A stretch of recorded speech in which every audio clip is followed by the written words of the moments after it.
News Odia आपणku स्वागत। आज मु आपणଙ୍କ ପାଇଁ ନେଇ ଆସିଛି देश विदेशर 20ଟି मुख्य खबर। आपणକୁ अनुरोध वीडियो को संपूर्ण देखिए और यह लाइक करने ପାଇଁ भूलिबे नहीं। यह आम वीडियो को अन्य मानक पाखरे पहुंचाइबा ପାଇଁ साहाय्य करिथाए। खबर नंबर 1 महिला उपरे थिबा मिछ मामला रद्द हब। महिला नारे हेउतबा मिछ मामला सबुकु रद्द कराजिबो। एनै महिला और शिशु विकास विभागर बड़ पदक्षेप। छोट छोट घटना रे महिला उपरे 354 और 376 भली दफा लगिबा ठीक नुहे। एभली मिछ कथार संगीन दफा लगुथिबारु गृह विभाग को चिठी लेखि अवगत कराइले महिला और शिशु विकास मंत्री तथा उपमुख्यमंत्री प्रभाती परिडा। एवं महिला उपरे लगुवा सबु मिछ मामला को खूब शीघ्र रद्द कराजिबो बोली कहिसेंती उपमुख्यमंत्री तथा महिला और शिशु विकास मंत्री प्रभाती परिडा। खबर नंबर 2 पाणीपाग बदलुथिबारु स्कूल स्वाभाविक चलिबा नहीं सूचना देले गणशिक्षा मंत्री। आजिठु राज्य में स्वाभाविक भाव खोलिबो स्कूल।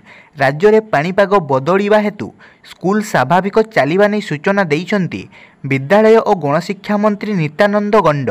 से कहिछंती जे राज्य में पाणीपाग बदलुची तेणु स्कूल स्वाभाविक हेबारे कौनसी असुविधा हेबो नहीं। राज्य में प्रबल खरा कारण स्वाभाविक भाव चली पारु नथिला स्कूल हेले एबे पाणीपाग बदलुथिबारु स्कूल स्वाभाविक चलिबा नहीं गणशिक्षा मंत्री सूचना देइछंती।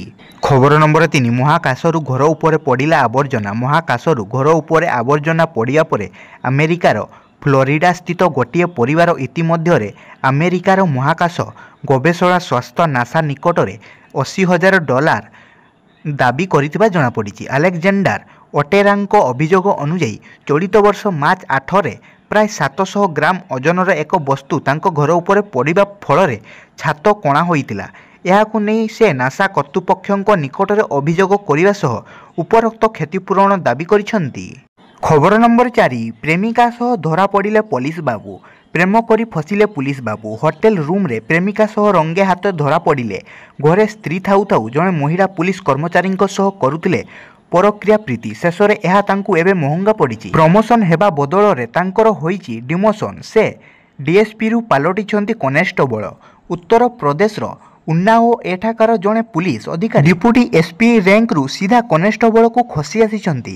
जड़े महिला पुलिस कर्मचारी होटेल रूम रे धरा पड़िथिबा एई ऑफिसरंक विरोध रे कड़ा कार्यानुष्ठान ग्रहण करा जायछि। तांकु पुणी थरे सर्कल ऑफिसर रु कनेस्टेबल रैंक को खसाई दिया जायछि। खबर नंबर 5 तारणी पीठरे उन्नतिकरण पई 50 कोटी पैकेज। मुख्यमंत्री भावे शपथ नेबा परे गतकाली प्रथम थर पर निज जन्ममाटी केन्दुझर गस्त करिसेंती मोहन माझी। एही क्रम रे प्रथमे से मां तारणी पीठ को जाई सेठारे पूजार्चन करने सह मंदिर पूजकों सह आलोचना करथिले।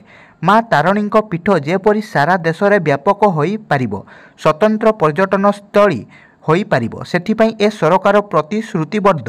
तारणी पीठरे विकास और उन्नति पई केंद्र सरकारक पाखरे अपील करिवे। एबे पीठर विकास पई 50 कोटी टंका विनिमय रे काम चलिछि। एहाकू परिपूर्ण करियाकू अधिक 50 कोटी टंकार पैकेज घोषणा कले मुख्यमंत्री। पीठर सौंदर्यकरण और विकास पई 100 कोटीर एही बजेट को यथाशीघ्र शेष करने उपरे मध्य गुरुत्व दियाजिबो बोली कहिसेंती मुख्यमंत्री। खबर नंबर 6 नकली नोट छापुचंती माओवादी। नकली नोट छापुचंती माओवादी। माओ शिविररू जबत हेला नकली टंका सह टंका तैयारी मेसिन। 50, 100, 200, 500 टंकिया नकली नोट जबत होईची। छत्तीसगढ़ सुकुमा पुलिस यार पर्दाफाश करिछि। कुंपिंग बेले सुकुमा केराजागुड़ा जंगलरू नकली टंका तैयारी मेसिन, बंदूक, वाकी टकी सह माओ सामग्री जबत करा जायछि। खबर नंबर 7 नीट परीक्षा को नहीं एक्शन मोड रे सरकार। नीट पेपर प्रवेश परीक्षा रे होइतिबा अनियमितता पई सरकार सीबीआई को जांच भार देइछंती। या पूर्वरु एही मामला को नहीं विभिन्न एक्शन नेइथिले सरकार, जेउथिरे नेशनल टेस्टिंग एजेंसी बा एनटीए रो महानिर्देशक सुबोध कुमार सिंह को हटाई दिया जाइछि। एथि सहित परीक्षा परिचालन सुधार पई इसरोर पूर्वतन मुख्य के राधाकृष्णन अध्यक्षतार एक 7 जणिया कमिटी गठन करिबा आदि सामिल रही। खबर नंबर 8 कलिंग स्टूडियो रे संचार हेउछि जीवन। 200 कोटी टंका खर्च रे चलिछि नवीकरण। प्राय 25 वर्ष हेला एक प्रकार अपव्यवहृत होई पड़िथिबा कलिंग स्टूडियो एवं नुआ जीवन पाउछि। केबे लिभु नथुबा ए स्टूडियोर आलुओ एक लंबा अमावास्यार अंधकार पर पुणी जलिबाकू जाउछि। 200 कोटी टंकार रूपांतरीकरण हेउतबा कलिंग स्टूडियोर नवकेळवर बाहरु जेतिकी आकर्षणीय ଭିତରୁ ଆହୁରି ଚମତ୍କାର ହୋଇଛି। ବଡ଼ ଫିଲ୍ମ ସିଟି ଶୈଳୀରେ ପ୍ରସ୍ତୁତ ହେଉଥିବା ଏହି ସରକାରୀ ଷ୍ଟୁଡିଓଟି ଉଭୟ ପର୍ଯ୍ୟଟକ ଓ ଚଳଚ୍ଚିତ୍ର ନିର୍ମାତାଙ୍କୁ ଦୃଷ୍ଟିରେ ରଖି ନିର୍ମାଣ କରାଯାଉଛି। ଖବର ନମ୍ବର 9। ତାମିଲନାଡୁରୁ 22 ମତ୍ସ୍ୟଜୀବୀଙ୍କୁ ଗିରଫ କଲା ଶ୍ରୀଲଙ୍କା ନୌସେନା। ଶ୍ରୀଲଙ୍କା ନୌସେନା ତାମିଲନାଡୁର 22 ଜଣ ମତ୍ସ୍ୟଜୀବୀଙ୍କ ବିରୋଧରେ ଶ୍ରୀଲଙ୍କା ଜଳର ନେଡୁଣ୍ଟିଭ୍ ନିକଟରେ ମାଛ ଧରିବା ଅଭିଯୋଗରେ କାର୍ଯ୍ୟାନୁଷ୍ଠାନ ଗ୍ରହଣ କରିଛି। ସୂଚନାଯୋଗ୍ୟ, ମାଛ ଧରିବାକୁ ଆସିଥିବା 22 ଜଣ ଭାରତୀୟ ମତ୍ସ୍ୟଜୀବୀଙ୍କୁ ଗିରଫ କରାଯାଇଛି। ଏହି ସୂଚନା ରାମେଶ୍ୱରମ ମତ୍ସ୍ୟଜୀବୀ ସଂଘରୁ ଆସିଛି। କୁହାଯାଇଛି ଯେ ଡଙ୍ଗାରେ ଥିବା ଅନେକ ମତ୍ସ୍ୟଜୀବୀ ଶନିବାର ତାମିଲନାଡୁରୁ ସମୁଦ୍ରକୁ ଯାଇଥିଲେ। ମତ୍ସ୍ୟଜୀବୀମାନେ ପାଲକୋବେ ସାଗର ଅଞ୍ଚଳରେ ନେଡୁନାଡିଭୁ ନିକଟରେ ଥିବାବେଳେ ଶ୍ରୀଲଙ୍କା ନୌସେନା ରବିବାର ସକାଳେ ଏହି ଅଞ୍ଚଳରେ ପହଞ୍ଚି ଥାଙ୍ଗଚିମାଡାମୁଠୁ 3ଟି ଡଙ୍ଗା ସହ ମତ୍ସ୍ୟଜୀବୀଙ୍କୁ ଗିରଫ କରିଛି। ଜୁନ୍ 19ରେ ତାମିଲନାଡୁର ମୁଖ୍ୟମନ୍ତ୍ରୀ ଏମ୍.କେ. ଷ୍ଟାଲିନ୍ ଶ୍ରୀଲଙ୍କା ଦ୍ୱାରା ଧରାଯାଇଥିବା ସମସ୍ତ ମତ୍ସ୍ୟଜୀବୀ ଏବଂ ସେମାନଙ୍କ ଡଙ୍ଗାକୁ ତୁରନ୍ତ ମୁକ୍ତ କରିବାକୁ ନିଶ୍ଚିତ କରିବାକୁ କେନ୍ଦ୍ର ବୈଦେଶିକ ବ୍ୟାପାର ମନ୍ତ୍ରୀ ଏସ୍ ଜୟଶଙ୍କରଙ୍କୁ ଚିଠି ଲେଖିଥିଲେ।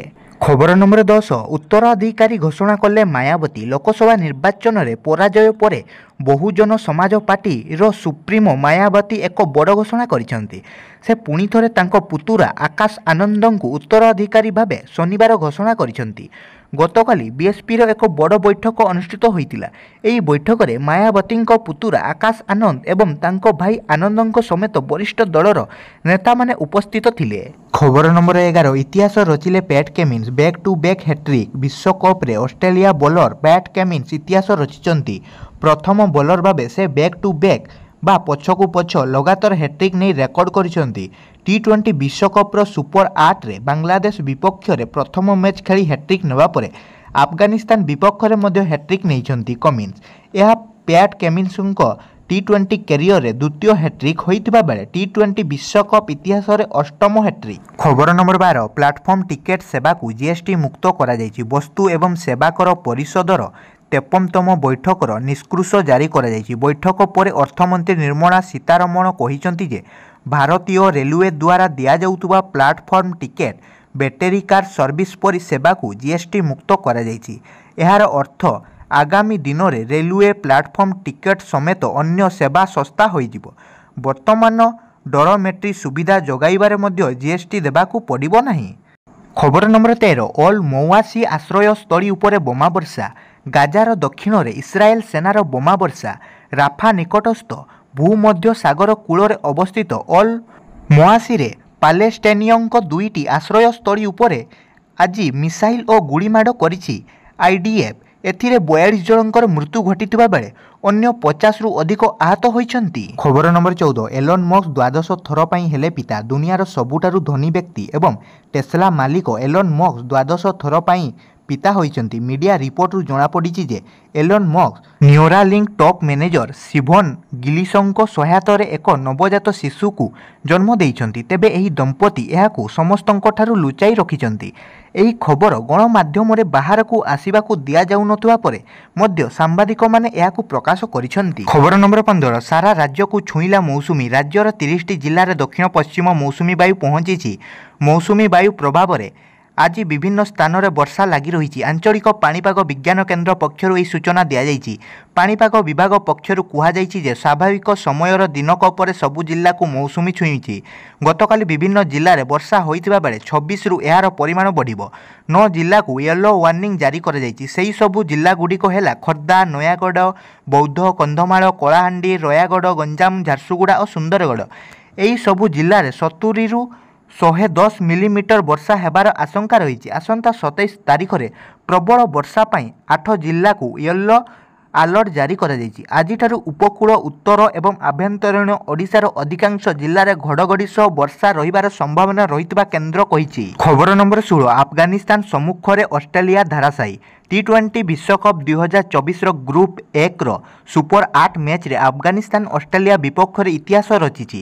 ଟୁର୍ଣ୍ଣାମେଣ୍ଟରେ ଖେଳାଯାଇଥିବା ରବିବାର ମ୍ୟାଚ୍ରେ ଆଫଗାନିସ୍ତାନ ଦଳ କିମ୍ବଦନ୍ତୀ ଅଷ୍ଟ୍ରେଲିଆ ଦଳକୁ ପରାସ୍ତ କରି ଜିତିଛି।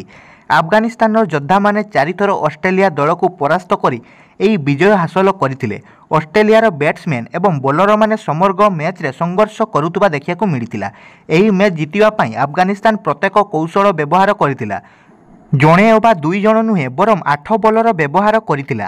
ଆଫଗାନିସ୍ତାନ 148 ରନ୍ ସ୍କୋର କରିଥିବା ବେଳେ 127 ରନ୍ରେ ଅଷ୍ଟ୍ରେଲିଆ ଦଳକୁ ଅଲ୍ ଆଉଟ୍ କରିଦେଇଥିଲା।